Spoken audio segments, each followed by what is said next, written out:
Carmina Villarroel vindicated. Mother knows best, sa kondangan ni na Kylin at Kobe. Nagbigay reaksyon ang mga netizen sa isang video na kumalat kung saan makikita sina Kylin Alcantara at Kobe Paras na tila napaka-sweet sa isa't isa.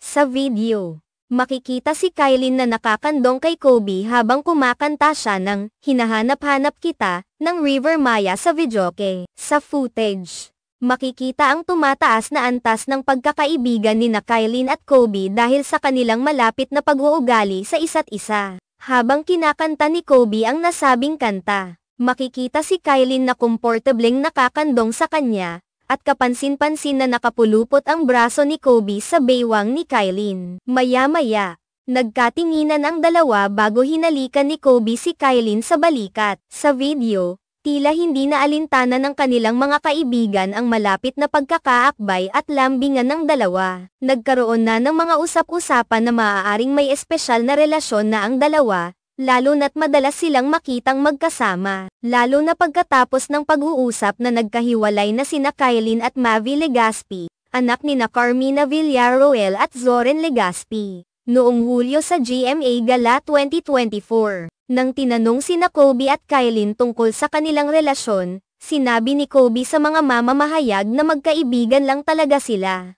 Ngunit tila marami ang naniwala na tama ang desisyon ni Carmina na ilayo ang anak sa aktres dahil sa ipinakikitang kilos ni Kylin na tila hindi katanggap-tanggap sa mga may konserbatibong pananaw. Narito ang ilang mga reaksyon ng netizens mula sa iba't ibang social media platforms. Mother knows best talaga. Grabe Kylin, parang kulang na lang mag-room kayo ni Kobe. Great friends pa ba yan? Yan ang babaeng walang kadeladisa kahit may kasamang lalaki, nakakandong pa rin. Sabi mo magkaibigan, pero bakit parang mabilis ang iyong pagpapakita ng closeness sa kanya? Sa iyong mga kilos at salita, makikita ang tunay mong ugali, kaya huwag magmarunong. Parang tama lang ang desisyon ni Carmina. Hahaha. Sa ngayon, wala pang pahayag mula kina Kylin at Kobe tungkol sa isyong ito.